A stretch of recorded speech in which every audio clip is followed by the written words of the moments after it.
Hi hello ನಮಸ್ಕಾರ ಸ್ನೇಹಿತರೆ. ಕೊನೆಗೂ ಶ್ರೀಗಂಧದ ಗುಡಿಗೆ ಕಾಲಿಡುವ ಸಮಯ ಬಂದದ್ದಾಯಿತು. ಹಾಗಿದ್ರೆ ಚಂದನ ಹರಿ ಇಬ್ಬರ ಮದುವೆ ನಡೆದೇ ಹೋಯ್ತಾ? ಪೊಲೀಸ್ ಸ್ಟೇಷನ್ಗೆ ಬಂದಂತ ಹರಿ ಚಂದನ ಮದುವೆ ಮಾಡಿಸಿದ್ರ? ಇನ್ಸ್ಪೆಕ್ಟರ್ ಏನಾಯ್ತು, ಏನು ಕತೆ ತಿಳ್ಕೊಬೇಕು ಅಂದರೆ ಈ ಒಂದು ವಿಡಿಯೋವನ್ನು ಪೂರ್ತಿಯಾಗಿ ನೋಡಿ.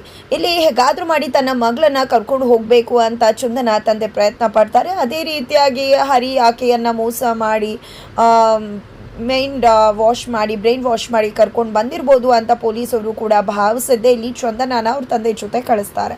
ಈ ಕಡೆ ಚಂದನಾಗ ಹೋಗೋಕೆ ಇಷ್ಟ ಇಲ್ಲ ಅಂತಕ್ಕಂಥದ್ದನ್ನ ಹರಿ ಇನ್ಸ್ಪೆಕ್ಟರ್ ಹತ್ರ ಮನವರಿಕೆ ಮಾಡ್ತಾರೆ. ಅವರ ಆಸೆ ಕನಸುಗಳಿದೆ, ಅದರ ವಿರುದ್ಧವಾಗಿ ಮದುವೆ ಮಾಡ್ತಿದ್ದಾರೆ, ಅದು ಇದು ಅಂತ ಎಲ್ಲವನ್ನ ಕೂಡ ಹೇಳ್ತಾರೆ. ಇದರ ನಡುವೆ ಇಲ್ಲಿ ಅಪ್ಪ ಚಂದನ ಹತ್ರ ಸರಿ ಆಯಿತು ಬಿಡಮ್ಮ, ನಿನ್ನ ಇಷ್ಟದ ವಿರುದ್ಧವಾಗಿ ನಾನು ಹೋಗೋದಿಲ್ಲ, ಸರಿ ಆಯಿತು, ಈ ಮದುವೆ ನಿಲ್ಲಿಸ್ಬಿಡೋಣ, ಮದುವೆ ಬೇಡ ಅಂತ ಹೇಳ್ತಾರೆ.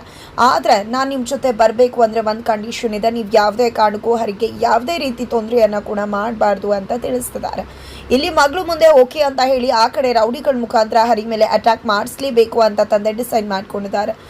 ಇತ್ತ ಕಡೆ ಪೊಲೀಸ್ ಕಾನ್ಸ್ಟೇಬಲ್ ಬಂದಿದ್ದ ಹರಿ ಹತ್ರ, ನೋಡು ನೀನು ಖಂಡಿತ ಬಚಾವಾಗೋಕ್ಕಾಗೋದಿಲ್ಲ, ಹುಡುಗಿ ತಂದೆ ಖಂಡಿತ ನಿನ್ನನ್ನಂತೂ ಬಿಡೋದಿಲ್ಲ, ನಿನ್ನ ಕಥೆಯನ್ನು ಮುಗಿಸ್ತಾರೆ, ನಿನ್ನ ಪ್ರಾಣ ಉಳಿಬೇಕು ಅಂದರೆ ಮೊದಲು ನೀನು ಆ ಹುಡುಗಿ ಜೊತೆ ಮದುವೆ ಆಗಿಬಿಡು, ಹಾಗೆ ನಿನ್ನ ಪ್ರಾಣ ಉಳಿಯುತ್ತೆ ಅಂತ ಹೇಳ್ತಾರೆ. ಅದೇ ರೀತಿಯಾಗಿ ಈ ಕಡೆ ಚಂದನಾನು ಕೂಡ ಇನ್ಸ್ಪೆಕ್ಟರ್ ಕಾಳೆ ಕರೆಸಿದ್ದೆ, ನೋಡಮ್ಮ ನಿಮ್ಮಪ್ಪ ಖಂಡಿತ ಹುಡುಗನ್ನ ಉಳಿಸೋದಿಲ್ಲ, ಹುಡುಗನ ಪ್ರಾಣ ಉಳಿಯೋದು ನಿನ್ನ ಕೈಯಲ್ಲೇ ಇದೆ, ನೀನು ಮದುವೆ ಆಗೋದಕ್ಕೆ ಒಪ್ಕೊಂಡ್ರೆ ಖಂಡಿತವಾಗ್ಲೂ ಅವನ ಪ್ರಾಣ ಉಳಿಯತ್ತೆ, ಹೇಳು ನಾನೇ ಮದುವೆ ಮಾಡಿಸ್ಬಿಡ್ತೀನಿ ಅಂತ ತಿಳಿಸ್ತಾರೆ. ಈ ಕಡೆ ಚಂದನಾಗೆ ನನಗೋಸ್ಕರ ಇಷ್ಟೆಲ್ಲ ಪ್ರಯತ್ನ ಪಟ್ಟಂಥ ಹರಿ ಜೀವ ಹೋಗಬಾರ್ದು ಅನ್ನೋ ಆಲೋಚನೆ ಇದೆ. ಅದೇ ಕಾರಣಕ್ಕೆ ಹರಿ ಜೊತೆ ಮದುವೆಗೆ ಒಪ್ಕೊಂಡೇ ಬಿಡ್ತಾಳೆ. ಬಟ್ ಇಲ್ಲಿ ಅಪ್ಪ ಕೆಂಡಾಮಂಡಲ ಆಗಿದ್ದಾರೆ. ಕೊನೆಗೂ ಪೊಲೀಸ್ ಸ್ಟೇಷನಲ್ಲಿ ಇಲ್ಲಿ ಚಂದನ ಹರಿ ಜೀವವನ್ನು ಉಳಿಸ್ಬೇಕು ಅನ್ನೋ ಒಂದೇ ಕಾರಣಕ್ಕೆ ಹರಿ ಜೊತೆ ಮದುವೆ ಆಗ್ತಿದ್ದಾರೆ. ಹಾಗಿದ್ರೆ ಮುಂದೆ ಹೇಗಿರುತ್ತೆ ಸಂಚಿಕೆ ತಿಳ್ಕೋಬೇಕು ಅಂದರೆ ಮುಂದಿನ ವಿಡಿಯೋಗೆ ವೇಟ್ ಮಾಡಿ.